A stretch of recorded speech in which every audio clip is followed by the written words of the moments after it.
Well, there are two different kind of traders in this market. Experienced, beginner, skilled, unskilled, professional, unprofessional.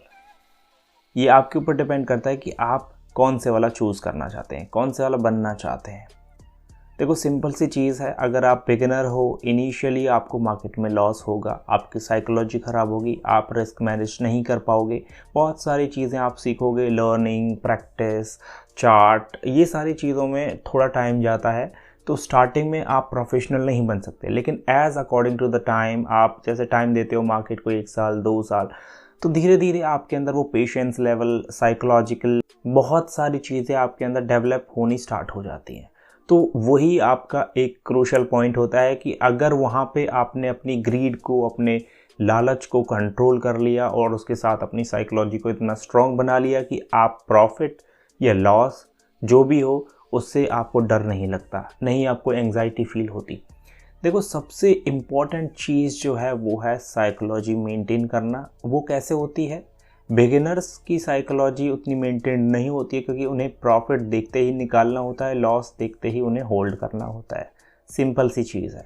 Loss में वो exit नहीं करते हैं, profit उन्हें 2000 का 4000 का हो जाए तो वो एग्ज़िट कर लेते हैं बहुत ही फास्ट।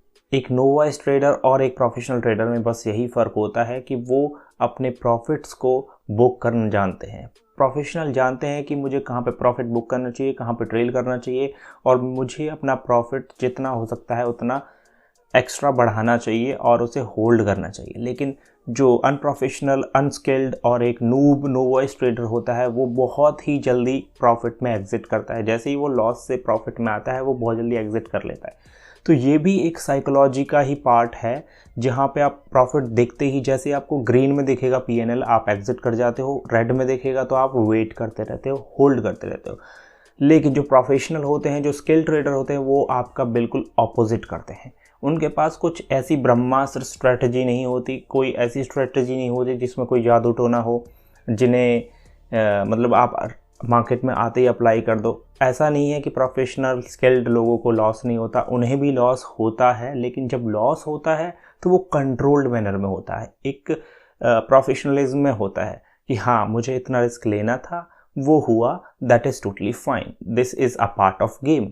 वहाँ पे आपका पार्ट ऑफ गेम होता है। ऐसा नहीं है कि आपने सोचा था 10,000 का लॉस लेना लेकिन हो रहा है 40,000 का लॉस, आप बोलो उसके बाद कि this is a part of game. नहीं, वो पार्ट ऑफ गेम नहीं है, वो आपकी इमेच्योरिटी है, आपकी आप बिल्कुल भी स्किल्ड नहीं हो उस लॉस को लेने के लिए। तो वहाँ पे वो इम्पैक्ट आपका करेगा कि आपकी साइकोलॉजी को डैमेज करेगा।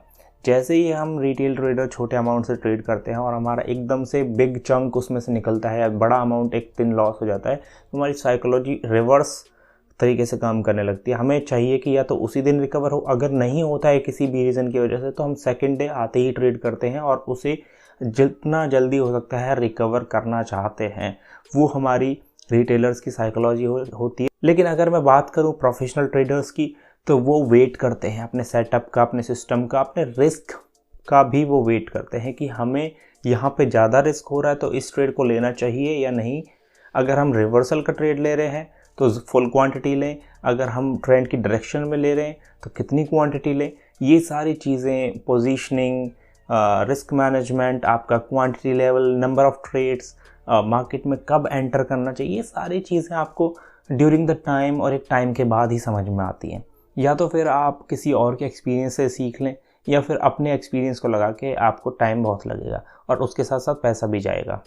तो अगर इस माइंडसेट से आप काम करोगे कि हाँ अगर मुझे लंबी पारी खेलनी है, लॉन्ग टर्म के लिए चलना है, तो उसके साथ साथ मुझे स्टेप बाय स्टेप ग्रो करना होगा। हर एक स्टेप जो कि मार्केट में ज़रूरी होता है, चाहे वो रिस्क मैनेज करना हो, चाहे वो नंबर ऑफ़ ट्रेड्स हो, चाहे वो पोजीशन साइज़ हो, ये सारी चीज़ें आपको कहीं ना कहीं जाके एक लेवल पे कंट्रोल ही करनी पड़ेंगी।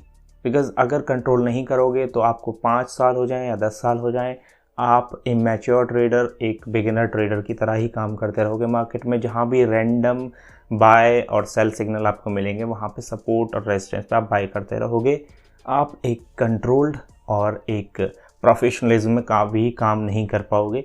वो आपके लिए सबसे बड़ी एक मिस्टेक हो सकती है अगर आप ट्रेडिंग करते हो, मार्केट में इन्वेस्टिंग करते हो। तो ये सारी चीज़ें अगर आप माइंड में रख कर काम करोगे, एक लॉन्ग टर्म के पर्सपेक्टिव से काम करोगे, लंबी पारी के लिए खेलोगे और अपने फ्यूचर को सिक्योर करोगे तो ही आपके लिए बेस्ट होगा. So that's it from this video. I hope you like the video. Have a great day.